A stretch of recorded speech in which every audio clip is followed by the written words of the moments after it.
it is 9:30, so we shall make a start. So, first item on the agenda is apologies. Lisa, do we have any apologies, please? We do. We have Marion Bateman, Sharon Dolman, Chris Hughes, Gareth Jones, Paul Rogers, and Gareth Sandilands. Thank you for that. Is anybody aware of any other apologies that we haven't received? So Chairman, I'll let you know that I'll have to leave at 11:30. I've got another meeting at 12 o'clock. Okay, we might have been optimistic. We might have finished by 11:30. We'll see how it goes. Thank you for letting us know. Dear. Okay, if there's no other apologies, we'll move on to item number 2, which is declaration of interest. Are there any declarations of interest from anyone, please? I can't see any hands being raised. So item number 3 is notice of urgent matters. There are no notifications of any urgent matters, so that doesn't apply. So item number 4 is the minutes of the last full authority meeting, which was held on the 21st of October of last year. So we'll take it for accuracy to begin with. So page number 1, number 2, number 3, number 4, number 5, number 6, number 7, number 8, number 9, number 10, number 11, number 12, and lastly, page 13. I can't see any hands being raised to say that they don't agree with the minutes of the last meeting. So can I have somebody to propose and second that we accept them? Thank you, Deputy Chair. Thank you. I think Gareth was next. So will you please all show that you approve the minutes of the last meeting? That's great. And can I thank member services again for those comprehensive and accurate minutes that have been produced. So we move on to item number 5, which is matters arising. So there's a few matters arising that I'd draw attention to, which came under the Chief's report last time. And if I can perhaps invite the Chief to comment on 3 aspects. There was number 7.3, which is the forthcoming inspection from the fire advisor. There's item number 7.6, which referred to the consultation and the new governance model. And there's item 7.8, referring to the Deputy Chief Fire Officer leaving us, but I think we may have an update on that. So I'll hand over to the Chief. Thank you, Chief. Thank you very much, and thank you for the opportunity to update members. Things move fast in the world of fire and rescue services. At 7.3, we've talked about the Chief Fire and Rescue Advisor and his review into firefighting tactics, which he has completed in South Wales and published last week his report into Mid and West Wales Fire Service. So he's starting that work with us. He's got the raw data at the moment, and he's starting the field work within the service on the 27th of January. With the intention that that work should be completed sometime in February and then published after that. And we will keep you informed. Councillor Cunningham, have you got a comment or a question? Yes, Chief, I'd just like to say it's a good thing that this is happening. You know, we know that things are changing in the firefighting field, and I think it's good that we've got someone who is going to look into how we can proceed forward. And perhaps this might help us when we decide what we need if and when we get our new training establishment. Thank you, Chief. Absolutely. It will definitely feed into that specification. Moving on to 7.6, where we talk about the Welsh Government looking into potential governance arrangements for the fire and rescue services in Wales.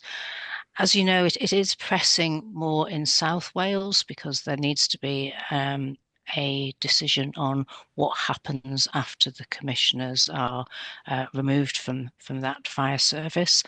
But from what the chair and myself can gather from the cabinet secretary, she is looking for to go out to consult on potential options. I don't think it's that she will be actually setting out her preferred options, but she will be asking for views. And that will now be in the spring. I know that there's been an opportunity in the past through the WLGA to feeding potential options, but she's still looking at that with the idea that they will put in place whatever they can without legislation before the next elections, and then look to bring in primary legislation after that. Just seeing if there's any hands or questions. No. Okay. And then finally 7.8. And yes, we did think that the Deputy Chief Fire Officer was planning to retire and leave us. Fortunately, he's had a change of heart, and you'll see he's here with us today. So I'm very pleased to welcome Stuart Forshaw back. However, we are losing two very important members of the service leadership team. So Justin Evans, who has been acting as an Assistant Chief Fire Officer for the last year, and you will have received reports from him. He has decided to retire at the end of March. And also Tracy Williams, our head of comms, who's been head of comms for 15 years here. Tracy has also decided that she wants to go on to the next part in her life. So we'll very much miss both of them. And I'd like to put on record my thanks for all their hard work. Thank you, Chief. So there's some bittersweet sort of news here. So yes, certainly we welcome the fact that Stuart Forshaw is staying with us. And can I also take this opportunity to welcome back ACFO Stuart Millington? It's good to have you with us, Stuart. Croeso nôl, welcome back. But yes, it is sad news that Justin Evans is departing, and also Tracy, who is with us, attending the meeting today. And I'm sure on behalf of the authority that you'd like me to thank them both sincerely for all their excellent work and service to the service over many years, and to wish them well in the future. So all the best for the future, and diolch yn fawr iawn I chi. And apologies, I should have early on welcomed Councillor Anthony Wren to the meeting, because I think it's your first authority meeting, Anthony? It is, yes, thank you for the welcome. Right, so, and apologies if I missed anybody else out. So any comments or questions for the Chief following that update? I can't see any hands being raised. No, so going back to matters arising, item 9 was an update on the new training centre, and I know that we're now in the process of establishing a project board. Can I invite the Deputy to give us an update? Thank you, Stuart. Thank you, Chair. So members will be aware that we set up a members project working group when we started looking at the training centre business case. That business case, as members will be aware, was approved at October's Fire Authority meeting. So members of that project working group were then asked for expressions of interest to then become a member of what will be a project board. Now, with that, we're getting the project governance set up and in place for managing this project through. We had Councillor Sanderlands, who we're very grateful to put himself forward to be the representative on the project board for the authority, and we intend to have our first meeting in the coming weeks to establish what will be then the project governance going forward, to work on the more detailed business case and in-depth design of what will be a new training centre to bring back to members at a point in time when we'll be requesting to the budget to proceed with the build. So thank you, Chair. I hope that updates members. Thank you for that, Stuart. And I know that he isn't with us, but my thanks to Councillor Gareth Sunderland for putting his name forward, and I'm sure he'll bring added value to the project board on behalf of the authority.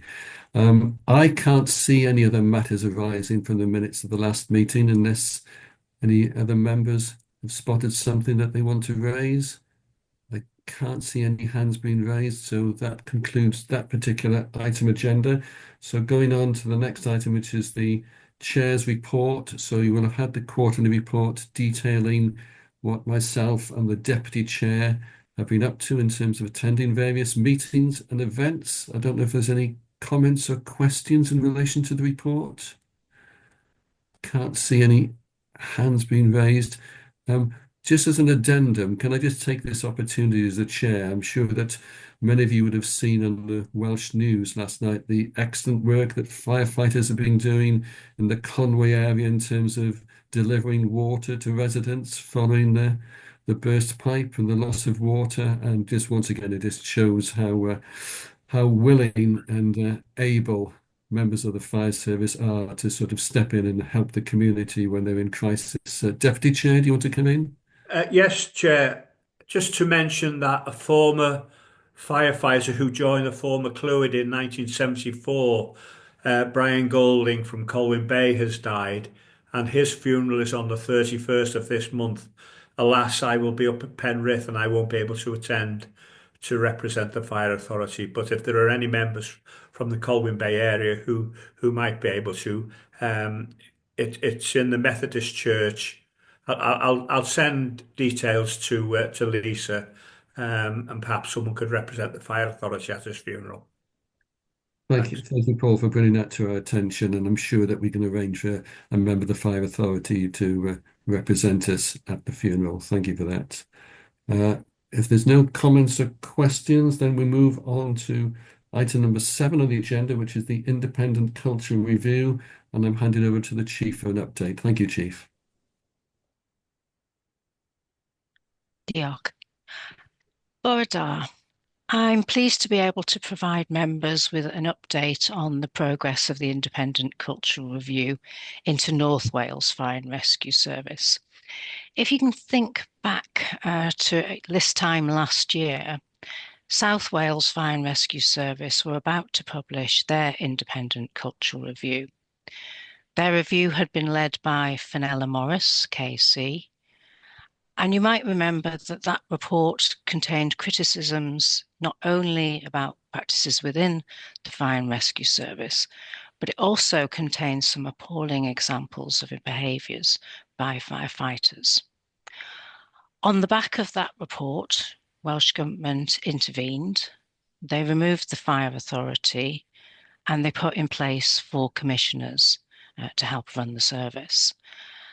In many ways, that was quite a dramatic step, with Welsh Government in effect taking away representatives from the local councils and the voice of those local councils that fund South Wales Fire and Rescue Service. And at the same time, there was concern that there may have been similar behaviours happening in North Wales Fire and Rescue Service or Mid and West Wales Fire and Rescue Service. The then Deputy Minister, Anna Blythin, met with myself and the Chair, and she was reassured that we were further along our cultural change journey than perhaps South Wales was. She was reassured not just by what we said, but because she'd met personally firefighters, control operators, and female members of staff who told her about their experiences working for North Wales Fire and Rescue Service. However, we suggested that an independent review of North Wales Fire and Rescue Service would be helpful to hear the voice of our people and to receive recommendations as how we could progress further and faster. The contract to undertake the work was issued to Crest Advisory in June 24, and they started their field work first in Mid and West Wales and then in North Wales.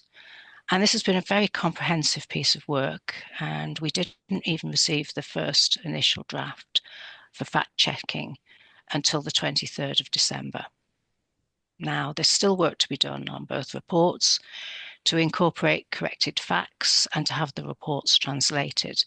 So although in the pack that you've received, I've mentioned the date of the 27th of January being the date that we will publish this report, there's probably going to be a little bit of slippage due to the need to make sure that it's accurate and translated. And we're also very keen to coincide our publication date with that of Mid and West Wales. So it's probably going to be either late January or the very, very latest, sort of the first week in February, in which those reports will be published. So because of that, I can't share the actual report with you here today. But there is some good points that I'd like to just put over to you. So about a third of our people took part in the survey and the interviews. So, that's a good proportion, around 300 of 1,000 employees. And there are fortunately no individual incidents of appalling sexism or racism in their behaviours. However, there are themes around leadership style that we already know about and that we are addressing. We do need to recognise that change can be difficult, and different people, they change at different rates. And we need to help them understand that a style of management that might have been appropriate many years ago is not right for today. So we have got work that we need to do in that matter.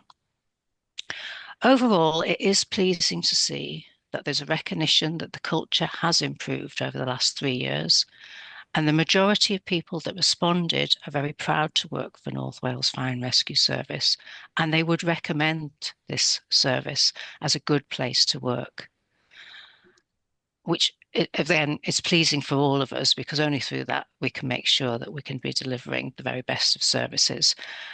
And finally, I'd like to mention that when the chair and I met with representatives of the Fire Brigades Union last week, they were very keen to say that they wanted to support us on our cultural journey. They're not about throwing stones.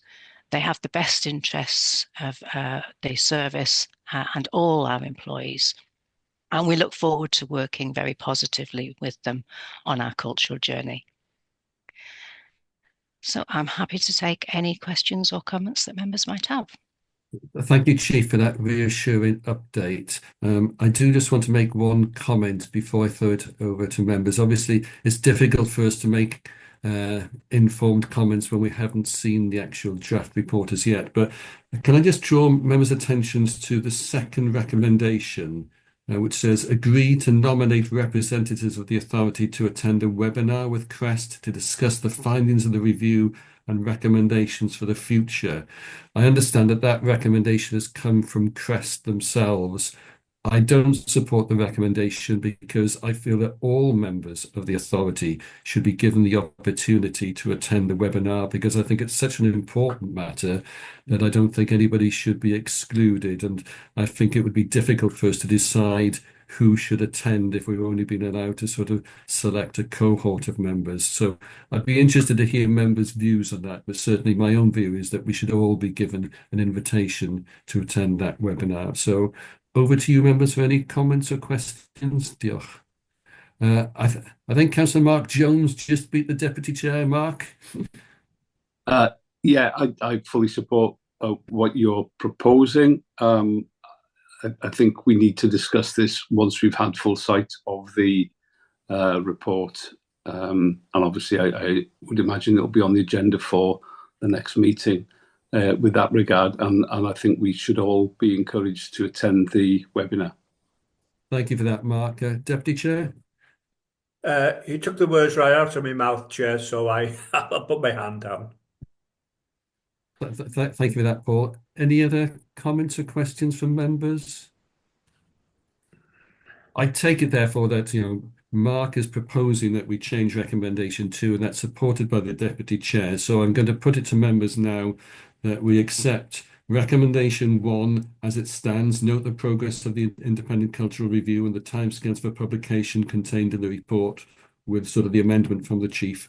And recommendation 2, that we change it so that all representatives of the police authority are invited to attend the webinar. If you're all in agreement, will you please show?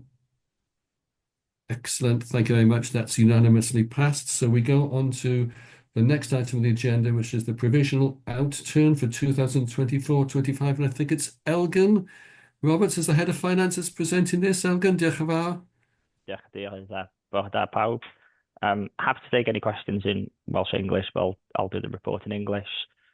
So today is an update on the provisional outturn based at the end of December. I won't go through the full report as it's building on the last quarterly update, but I will highlight paragraph 13. So since the last report, we've now had clarity over the pay award for local government staff. So we put into the budget 4%, and we have seen that people on pay points 2 to 43 have had an increase of just under £1,300, and all staff on pay points 44 and upwards have received 2.5%. So it's resulted in a slight cost pressure. So the average was just over 4%, but it's been managed internally this year. And then moving on to the full report, it's anticipated that we will have a outturn that could range from anywhere between a break-even forecast to £1 million underspent before transfer to earmarked reserve this year. However, based on year-to-date expenditure, the most likely full-year forecast at the end of December indicates an underspend of just over £500,000. The range in the outturn position is due to filing, which there is an ongoing legal challenge, which could potentially reduce the in-year cost by £500,000. But as it's not clear whether this matter will be settled by the year end, an earmarked reserve will be established. So just going through into a bit more detail about the individual categories. So employee cost represents over 70% of our annual budget, and the forecast expenditure for employees this year is resulting in an underspend of just over 1.1 million. So I've included a flowchart, water flowchart in the report, which breaks it down, but I'll pull out the key features of that. So recruitment and retention of RDF staff have been a challenge.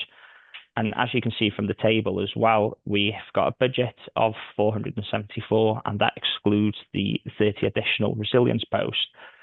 As of April, we had 459 headcount, but positively since September and December, it's crept up. So we've had 487 in September and 492 headcount in December. So although that's above the budget, it's still underneath the budget with the additional 30 resilience in place. To offset that underspend for RDS, we are seeing an increase in overtime, which is the blue part of the chart. We've also seen a higher than anticipated retirements from whole-time staff, but positively from January, another 10 cohorts of firefighters apprentices have started, so that will close the gap. And there's also difficulties in recruiting specialised posts within corporate departments, which is also adding towards the underspend for employee cost. Moving on to non-pay, so essentially that's everything that is not income, capital or employee related, forecasting to be overspent by £200,000. So positively, we've seen a reduction in facilities costs, which is your gas, oil and electricity. So we've had an in-year saving of approximately 180,000 there. But that's offsetting increase in inflation on vehicle costs. Linking in to the report we've just had from the chair, the cost of the culture review. And also issuing of PPE from stock as well. We've seen a large increase in cost due to issuing of stock that was purchased last year. But with that as well, we have seen some cost savings, so reduction in some of the contracts we've had and a reduction in some IT cost as well. You will notice within the report, there's a slippage on whole metro hydraulics replacements that were funded or budgeted this year. Unfortunately, only half of that will be achieved this year, with the other half slipping into next year. So one of the notes is to note the movement to reserve for 25-26. Just on income, so we're expecting income to overachieve budget. That is predominantly due to the fact that we've had additional income coming in from Welsh Government that wasn't anticipated around Op Ugain. We've also had £88,000 of income due to sale of vehicles. And recently as well, we've had additional funding coming in to support with pay pressures for 24-25 financial year from Welsh Government, and the remaining top-up for SCAPE grants from local authorities. For capital programme, we've got an approved budget of 5.6 million this year, with 1.1 million rollover funding from 23-24. So far, we've spent 1.1 million on capital schemes, and we are forecasting by the end of the year to spend 4.4 million. This results in a slippage of just under 1.4 million that is being requested to roll over to fund these schemes during the next financial year. And just to break down that 4.4 million of capital expenditure for this year, we're anticipating that 3.7 million will be funded by borrowing and 700,000 will be funded from earmarked reserves. Thank you. Diolch, Elgan. So I'll throw it open to members for comments and questions, please.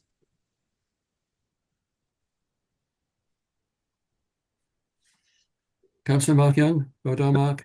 Hello, Bonador, Giacomo. Yeah, thank you.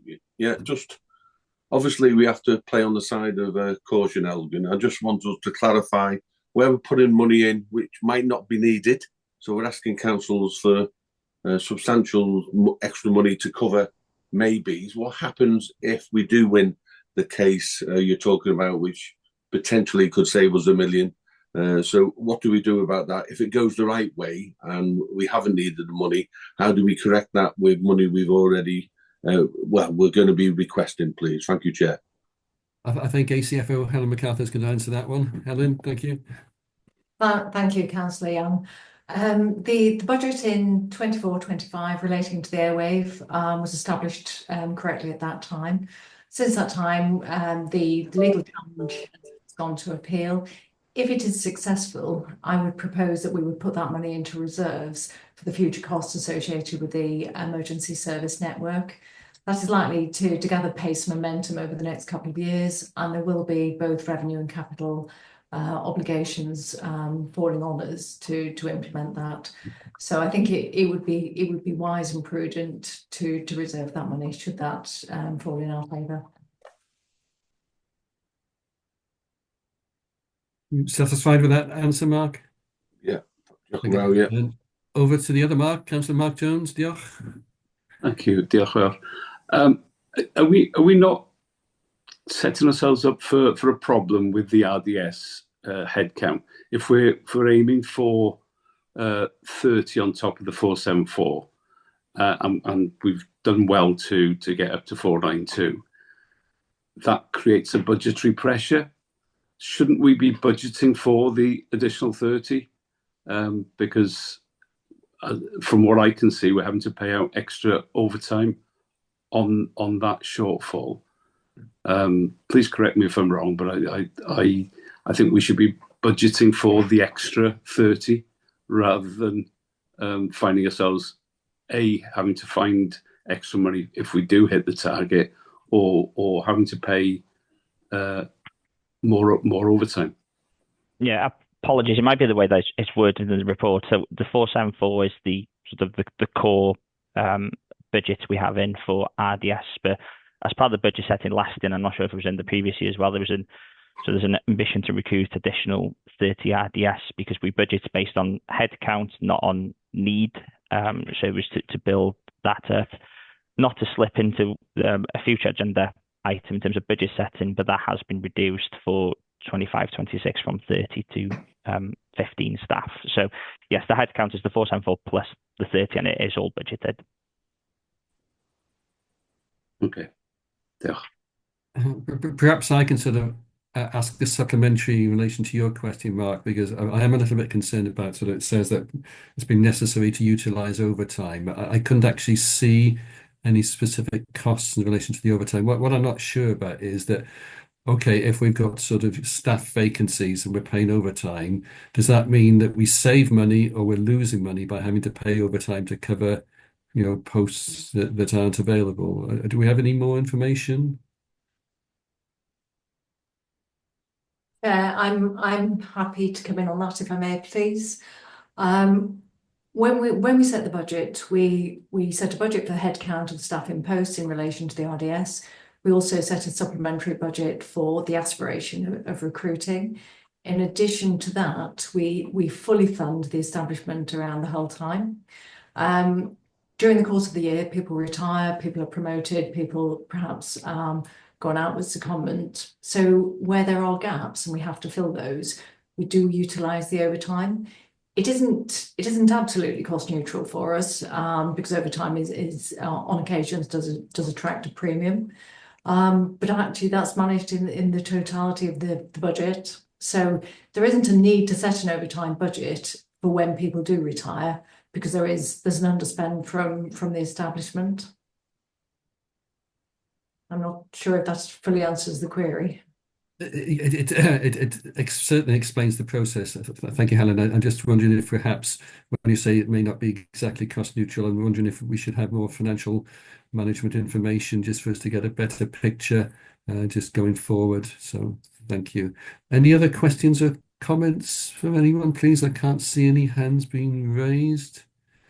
In that case, can I refer members to the recommendations that are contained on page 22 of the papers?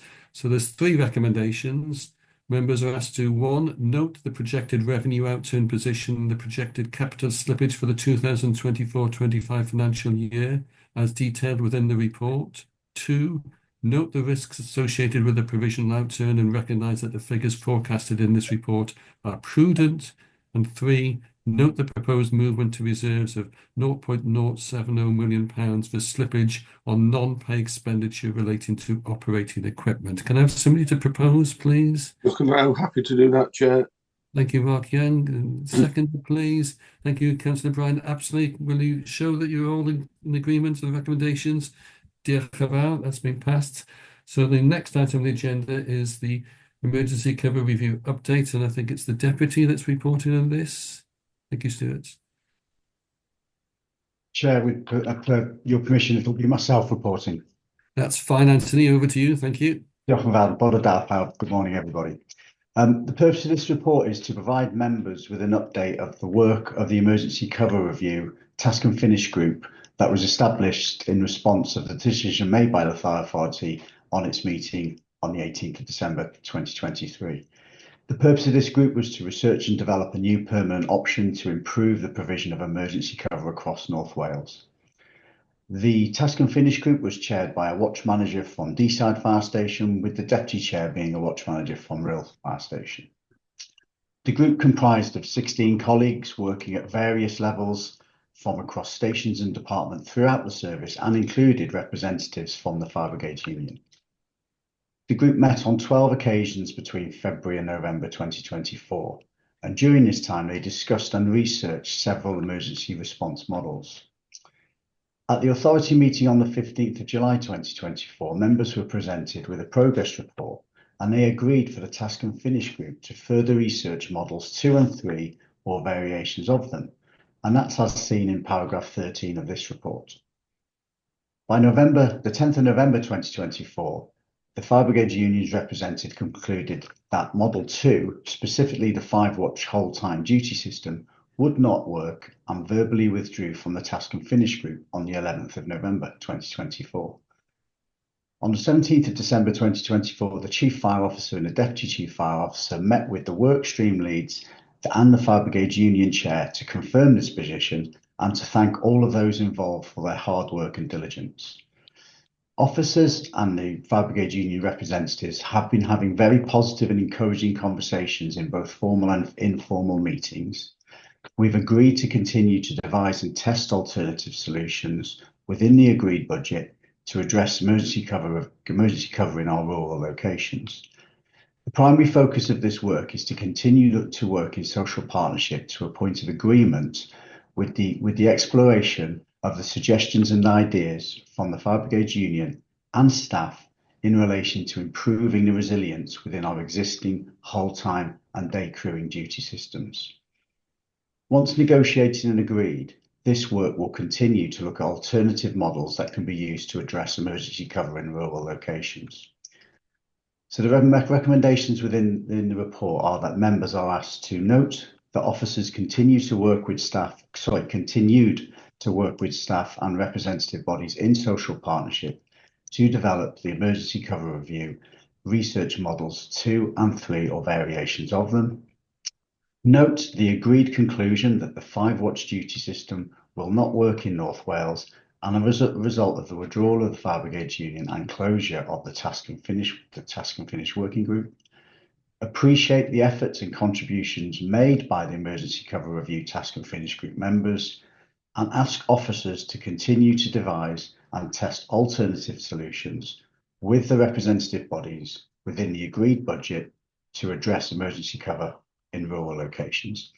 Diolch yn fawr iawn. Thank you very much, and I'm very happy to take any questions. Thank you, Ant, for the update. Chief, do you want to come in? Yes, I think I just want to emphasise that, working relationships with all rep bodies, including the Fire Brigades Union, are very good.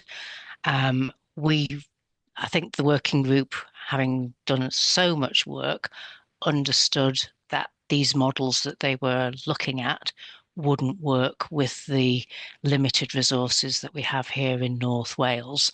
And therefore, rather than waste any more time, they decided not to withdraw from that part of the project, but very keen. And we met with Rebecca and Terry last week, and they are very keen from an FBU perspective that we continue to explore other solutions. So I just want to emphasise that good working relationship and that social partnership that we have. Thank you, Chief. And I want to echo those comments. And in fact, sort of the FBU representatives were concerned that we might get the wrong picture by the fact that they'd withdrawn from being involved in the process of pursuing Model 2, whereas in fact they are fully invested in the process of wanting to work with representatives within the fire service and officers to find a solution. And in fact, I have just opened my emails this morning and received further proposals from the FBU as to possible workable solutions going forward, and those will be considered by the Emergency Cover Review Working Group.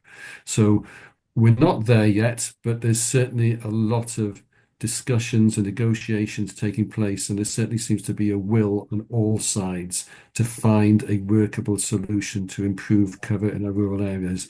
I do think, though, as chair, that I do need to say that we do have to come up with a workable solution sooner rather than later, because 12 months has passed since this working group was established to try and find a solution. And I know that everybody's working really hard, but there is a risk out there in our rural communities, and we do have to try and find a workable solution. So hopefully we will come up with something before too long. I think Councillor Mark Jones first, and then Councillor Gwynfor Owen. Diolch. I was concerned when I read the report that we seem to have come to a bit of a dead end. I'm reassured to hear that things are continuing. My understanding was there was a working group now established, whether that's formal or not, to continue this work. I'm as I said, I'm more reassured having heard the verbal updates here. Have we got a deadline in place for this work? Because I agree that something needs to happen and needs to happen as soon as possible. So do we have a deadline in place? Yeah, thank you, Councillor Jones. What I can assure members is the members of our transformation team, the members of the Fire Brigades Union, and the chair and deputy chair of the working group are meeting again tomorrow. So that work is most carrying on in earnest. They are very aware that we need to keep the momentum going, and as the chair has rightly said, get to a solution sooner rather than later. So rather than an actual deadline, my expectation, my desire from that working group, and my request that we've agreed on is that we will be working really hard to get this something to one of our negotiation and consultation committees as soon as possible. And they're every 6 weeks. So the next one of those is in February, and obviously it will be 6 weeks after that if we're unable to make the February one. But please rest assured we are working, we are keeping that momentum going to get something negotiated within either that next meeting or the meeting after. Thanks for that. I think it would have been useful to have that in the written report, that there is a working group, because I think it does present a slightly different picture to what is in the actual report. So I don't know if we can provide an additional clause in the recommendation that we support the work of this working group to take the matter forward. Can I propose that?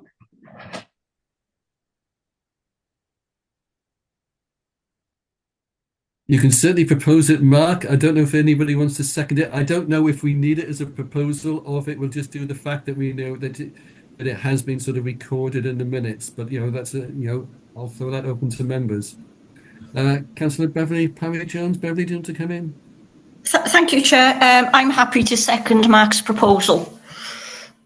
That's fine. So when we come to the recommendations, we'll include that to vote upon. Cynghorydd Gwynfor Owen.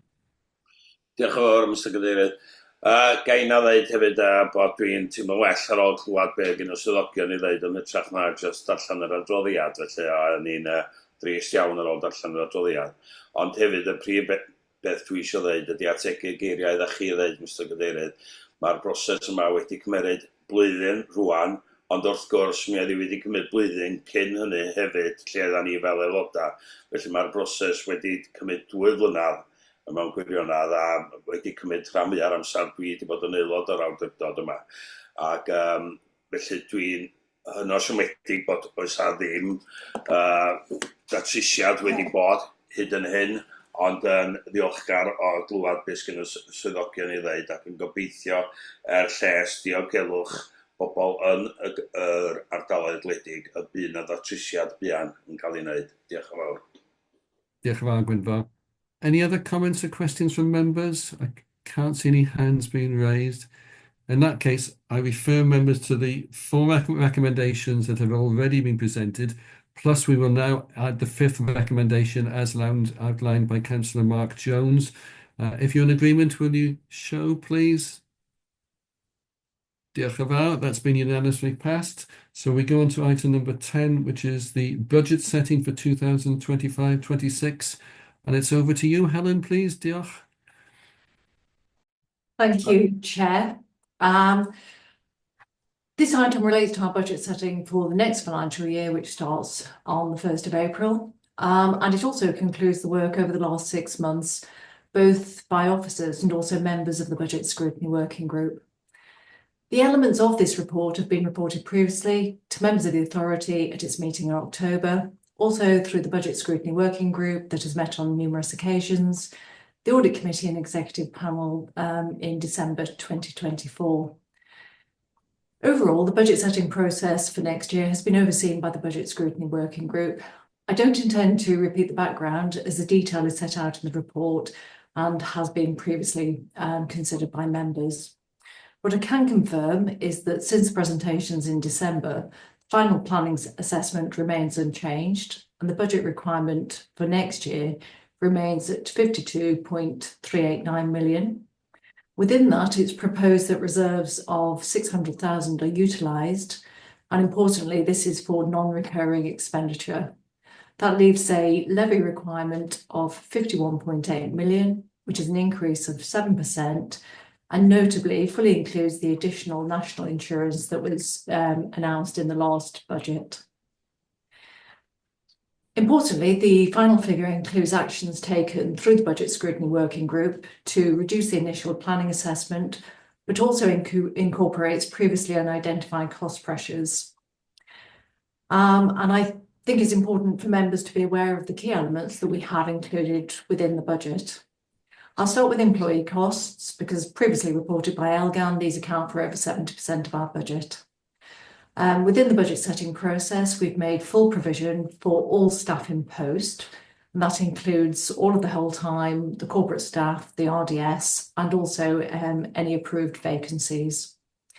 Importantly, we've actually built additional capacity within the RDS budget, and that's an additional number of staff, and that's to help us improve availability. So the work around recruitment and availability of retained colleagues is ongoing throughout the year. And what we see in that cohort of staff is that a number of staff join us and a number of staff leave and retire. So it's really important that work continues, but equally important, picking up Councillor Mark Jones's point earlier, that we build capacity in the budget to make sure that we don't create a financial problem should we be able to increase the numbers. Notably, the full year impact of the national uplift to RDS pay rates during this financial year has been fully incorporated, and that puts an initial cost pressure of £1 million. And that relates to the retaining fee, and that's increased for our retained colleagues by 50% this year.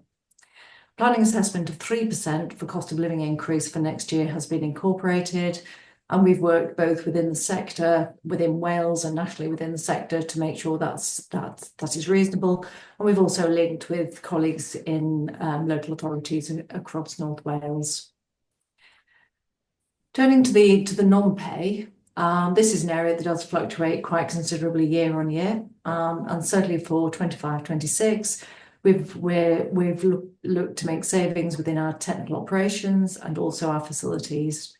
We've benefited from more stability in gas and electricity costs, and also reductions in national non-domestic rates for some properties where we've put appeals in. We are continuing to experience ICT cost pressures, and that relates to a number of factors.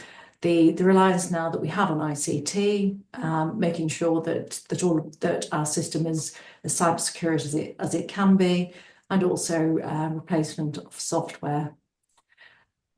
We've identified some additional costs relating to flow meters in fire appliances, and also replacement software within our command and control system. So that's about mobilising our fire appliances. What we intend to propose is that use of reserves for one-off expenditure, and therefore making sure that we don't create an ongoing cost pressure by using reserves in the short term. As discussed previously, there remains uncertainty regarding the Firelink contract, and that is due to that ongoing legal challenge. Turning finally to the capital financing and interest, about 7% of our revenue budget is consumed by making a contribution towards the use of our capital assets, and also through borrowing costs associated with those assets. We have a number of loans maturing in 25-26, which require refinancing. Sadly, interest rates remain stubbornly high, and this creates an immediate pressure in the order of 650,000. Capital programme for next year is 6.1 million, and the costs associated with that have been built into the revenue budget. Other assumptions of note is that we've assumed that the Welsh Government grants will continue during 24/5, and we've assumed that there won't be any inflationary uplift for those. In respect of the levy for each local authority, I would like to draw members' attention to Appendix 3, which shows the impact of the levy for each local authority. And these figures have been based on the population estimates provided to us. The revised contribution for each local authority has been circulated to Directors of Finance, and updated following the last meeting. So in conclusion, the current planning assessment is for a budget requirement of 52.4, which and following the use of reserves relates to 51.8 to be met through levy. Chair, I'm happy to take any questions on the report that members may have. Diolch, Annan. So first of all, over to the Treasurer. David, dych chi eisiau dweud rhywbeth? Diolch. Ie, diolch cadeirydd. A diolch hefyd diolch i Helen am redeg drwy'r ffigurau yna. A diolch i'r holl swyddogion cyllid am yr holl waith sydd wedi mynd tu ôl i hwn. Da chi'n gweld y fyma, mae fath ar iceberg yn gallu defna rwysyd. Da chi'n gweld y pig yr iceberg, ond mae lot o'r gwaith o dan lefel y dŵr yn cael ei wneud gen Elgan a'r tîm. Maen nhw'n gwneud gwaith da yma. Jyst rhywfaint o cyd-destun ar i chi gymeradwyo cyfnodion ar ddechrau'r cyfarfod heddiw cynfodion Hydref o'r awdurdod, ac yn fanna oeddech chi fel awdurdod yn nodi'r rhagdybiaethau cychwynnol o'r gyllideb yma. Wrth gwrs, oedd y gwaith wedi cychwyn cyn hynny, efo sawl cyfarfod o'r gweithgor craffu'r gyllideb, sefydlwyd gan y pwyllgor archwilio, wedi gadeirio gen Mark, cadeirydd y pwyllgor hwnnw. Mi nath yr gweithgor yna waith manwl allweddol llaw yn llaw efo'r swyddogion.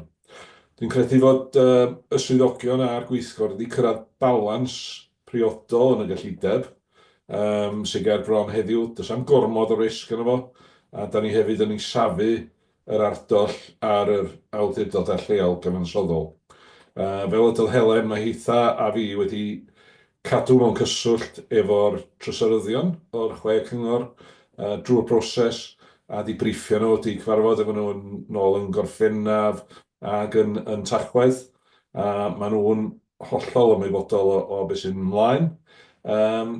Ddaru amcamgyfrifon cyllideb gael ei cyflwyno i'r pwyllgor archwilio ac i'r panel gweithredol ar yr 11 ar 15 o Rhagfyr, ac yn fanno oeddech chi fel aelodau yn cefnogi yr cynigion ger bron.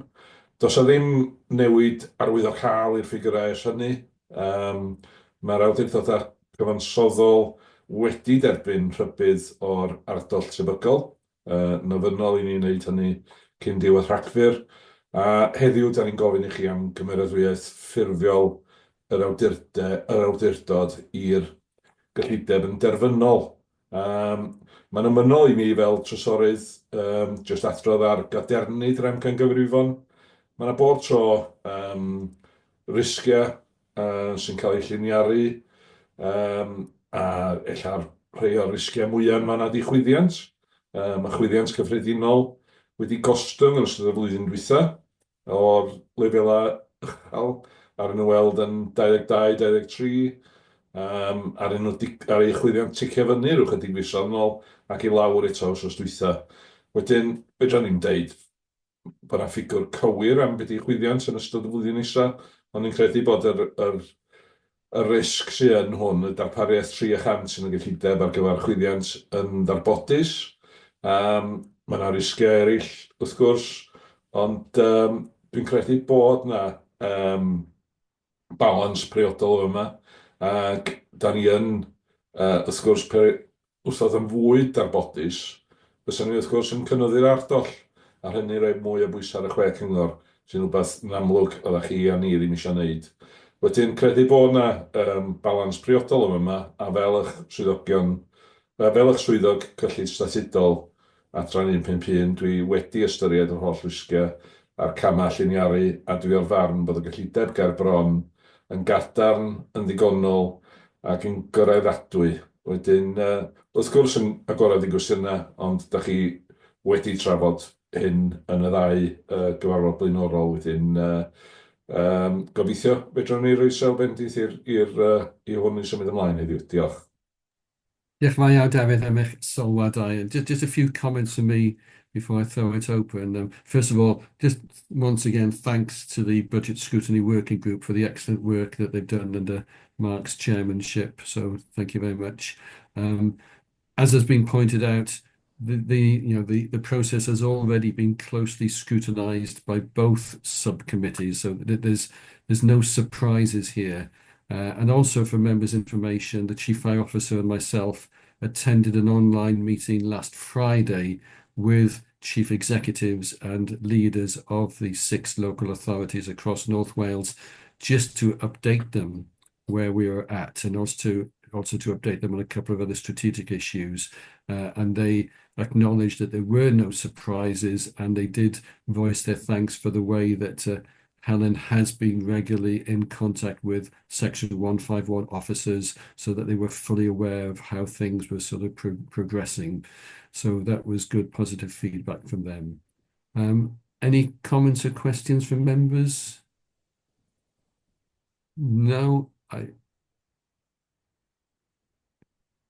John Brenron, bore da. Bore da. It's not that it's... Dio ddim am newid dim byd, ond y bechod ydy bod yr un fformula o faint o grants da ni gael gen Llywodraeth Cymru ddim yn dod i faint da ni'n gorfod dalu mewn lefi i'r awdurdod tân. Dwi'n sylwi fama bod ni'n talu yr codiad i Cyngor Gwynedd y fwyaf sy'n na, ond y bechod ydy, da ni'r ail o'r gwylod yn y grantiau da ni'n gael gen Llywodraeth Cymru. Dwi'n gwybod wneith o'n newid dim y fama, ond dwi'n meddwl dylia bod ni'n cymeryd y sylw na. Diolch. Diolch. Any other comments or questions? No, I can't see any hands being raised. So if I can draw members' attention to page 34, which contains the recommendations, it is recommended that members, 1, note the findings of the Budget Scrutiny Working Group, including the planning assumptions being used to develop the revenue budget for 2025-26. 2, note the current financial planning assessment of a budget requirement of £52.389 million for 2025-26. 3, note the proposal to utilise £0.601 million of reserves for 2025-26. And 4, endorse the communication of the draft financial levy of £51.788 million from the constituent local authorities. Can I have someone to propose and second, please? Thank you, Mark. Thank you, Deputy Chair. Will you show that you're in agreement?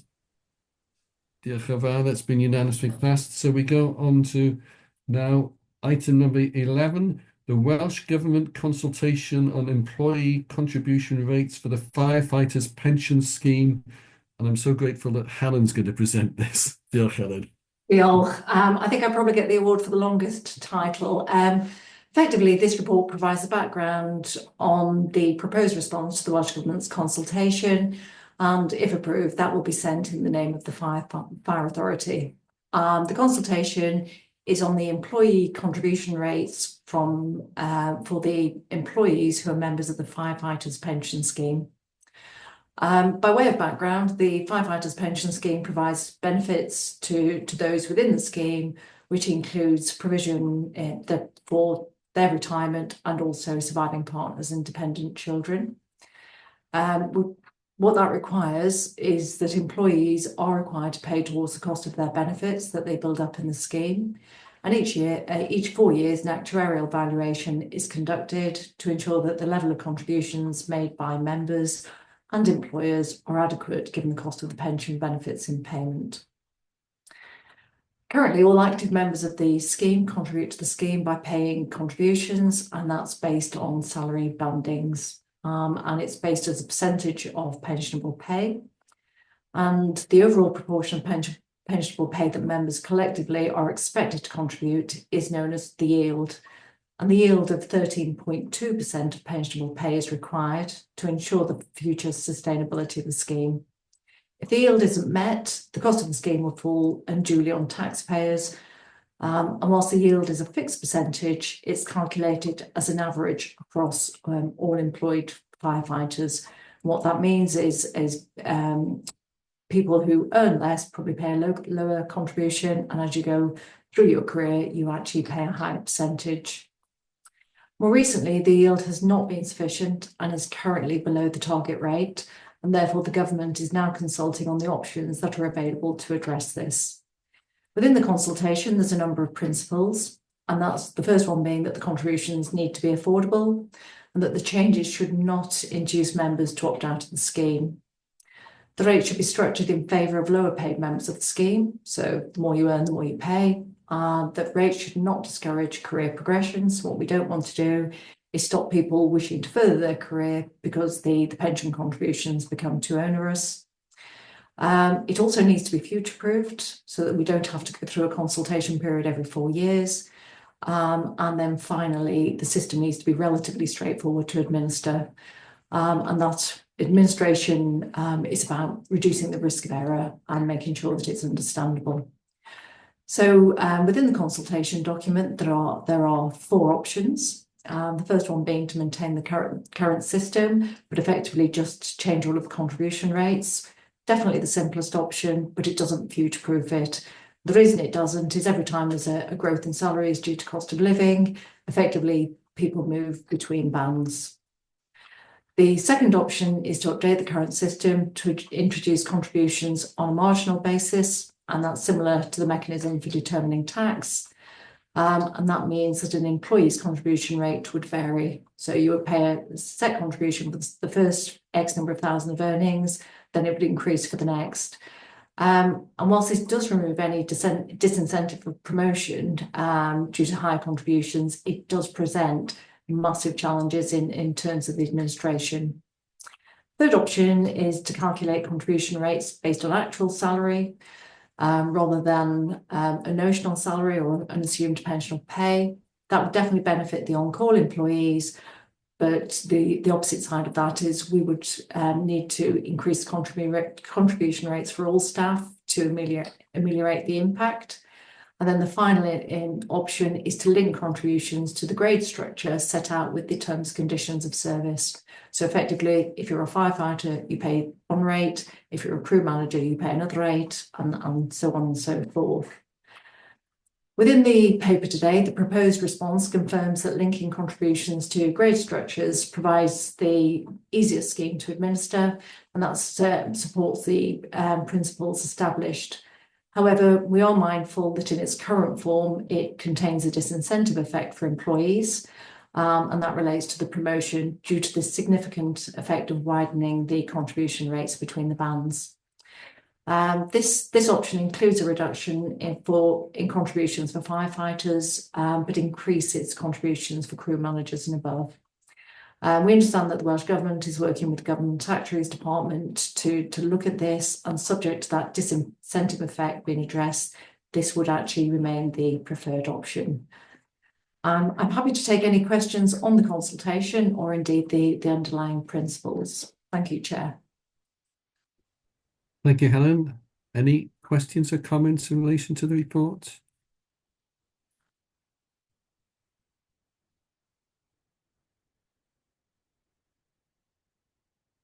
No, I can't see any hands being raised. So if I refer you to the recommendations, which are 1, note the background to the Welsh Government consultation, and 2, approve the response to be submitted on behalf of the authority. And thank you, Helen, for all the excellent work in relation to this, what looks like a legal financial minefield to me. Can I have somebody to propose and second, please? Thank you, John Brynmore. Second, Deputy Chair, I think, yeah. So will you show that you're in agreement? Diolch yn fawr. So that's been passed. So the next item is item 12, which is the Equality, Diversity and Inclusion Annual Performance Assessment for 2023-24. And I think it's the Deputy Chief Fire Officer who's presenting this, Stuart. Diolch, Cadeirydd. Thank you, Chair. Yeah, I'll be presenting this item. So, members, this item relates to performance of the Authority's Equality, Diversity and Inclusion Annual Assessment for 2023-24, and that's in relation to its progress towards achieving a long-term strategic equality action plan, which spans 2020 to 2024, and its compliance with the Equality Act 2010. The authority is required under various pieces of legislation to give a public account of its performance, progress and compliance, and these include the Equality Act, which relates to the authority to produce a strategic equality plan every 4 years and to report annually on the progress that it's made towards fulfilling its equality objectives. These priorities are broken down into 6 equality objectives that the authority wants to help bring about make Wales a fairer place to live, and they're included in the authority's Strategic Equality Plan 20 to 24. Having identified these objectives, the authority has a duty to take all reasonable steps to pursue them and to report publicly on the progress that it's made. In previous years, the authority has included the Equality, Diversity and Inclusion Annual Performance Assessment, along with the Compliance Against Welsh Language Standards, as part of the publication of the Annual Performance Assessment, which members and the authority has already signed off. However, this year, these were separated into separate reports, and that's why you're seeing them at different times. Therefore, the Annual Performance Assessment 2023 to 24 attached to this paper really demonstrates how the authority has continued to make good progress against all 5 priorities and the 6 equality objectives, and you will read, members, some of the great work that colleagues across the organisation have been doing over the past 12 months. The 5 priorities within the authority's strategic equality plan are broken down into 6 quality objectives that the authority wants to help bring about, make Wales a fairer place to live. And the aim of the Equality Act is to ensure that everyone has the right to promote the equality of opportunity, foster good relations, and eliminate discrimination. So within the report, you will see that priority 1 focuses on life and health and covers equality objective number 1. The report describes how prevention and protection teams continue to offer a consistent and inclusive service, and how by developing new personal data and data sharing agreements, the authority has been able to adopt to its approach using protected characteristics to identify groups of people that may be at increased risk of fire in the home and work, in which we then tailor the safety messages that we deliver. Priority 2 relates to employment and covers equality objective 2.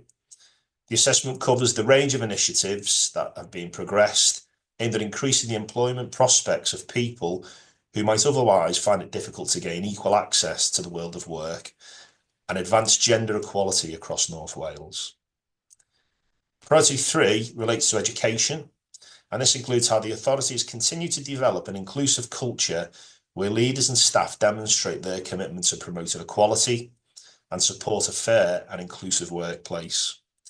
This section also includes how there's been a continued delivery of specific EDI training for leaders across all levels of each service, with the provision informing best practice and acknowledging that various procedures and policies have been updated during the year. This also encompasses equality objective 3. Priority 4 covers personal safety and the work around reducing the risk to death or injury through the provision of effective prevention and protection services, and also our emergency response. Examples of how Welsh language has been further embedded into the delivery of key safety messages also included in this section. Including other examples on how priority has been met include the work the service has delivered with the Gypsy, Roma and travelling communities during key safety campaigns, and details of a community event in February in 2024 by the service's Fire Pride staff network, which enhanced the evidence against equality objective 4 and 5. Finally, priority 5 focused on the participation and communication of the equality objective 6, detailing how important it is to be open and accountable about what we do and what plans to encourage more people to involve themselves in the process of determining the way fire and rescue services are delivered in North Wales. Members will remember the engagement work undertaken during the consultation for the emergency cover review, and this provided really good evidence against this priority, as equality impact assessments were conducted at different stages of that project, and a full equality analysis report was produced and shared with members following the consultation. The assessment also refers to the variety of freedom of information requests received by the service in relation to its EDI work, and some requests related to gender equality, LGBTQ+ communities, harassment cases, and some that were specific in the expenditure of EDI activities. Therefore, members, recommendation is to ask you to approve the annual assessment of the authority's Equality, Diversity and Inclusion Annual Assessment for 22-23 for publication on the authority's website, and to note the service's intention to publish a simple summary version of the key elements of the assessment report, which is attached to this paper. Thank you, Chair. Happy to take any questions. Thank you, Stuart. A lot of good work highlighted in this assessment report, and I think it also helps to evidence the progress that we are making on our cultural journey as well. I thought Councillor Owen Robertson put his hand. No.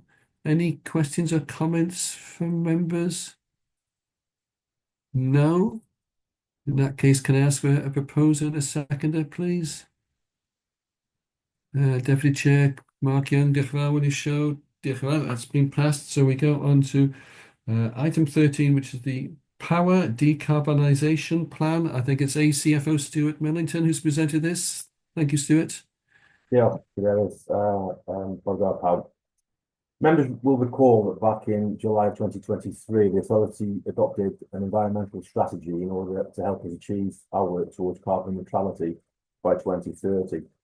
As part of this strategy and our statutory requirements, we must take reasonable steps to reduce our Scope 2 or indirect carbon emissions resulting from electric consumption. So this plan, the Power Decarbonisation Plan, plans to achieve this by including the installation of solar voltaic arrays at service sites where power demand is sufficient to warrant them. And the costs associated with the installation are borne by a Salex financial loan. Salex has been set up by Welsh Government in order to provide upfront capital and installation costs for the panel arrays, with repayments being made from the savings achieved and therefore being on a cost-neutral basis. And when capital costs are repaid from the savings that are being made, then the panel should continue to yield a positive financial return whilst also maintaining the reduction in emissions. In tandem with the installation of solar panel arrays, we intend to implement our heat decarbonisation plan and the authority approved in October of last year. This will see inefficient heating systems replaced with low carbon alternatives, as well as efficiency retrofits to building fabric and the upgrade of lighting to LED across our sites, all again funded through the Salex loan system. So it's recommended that members approve the Power Decarbonisation Plan. Diolch. Taking the question. Yes, Stuart, over to members for any comments or questions?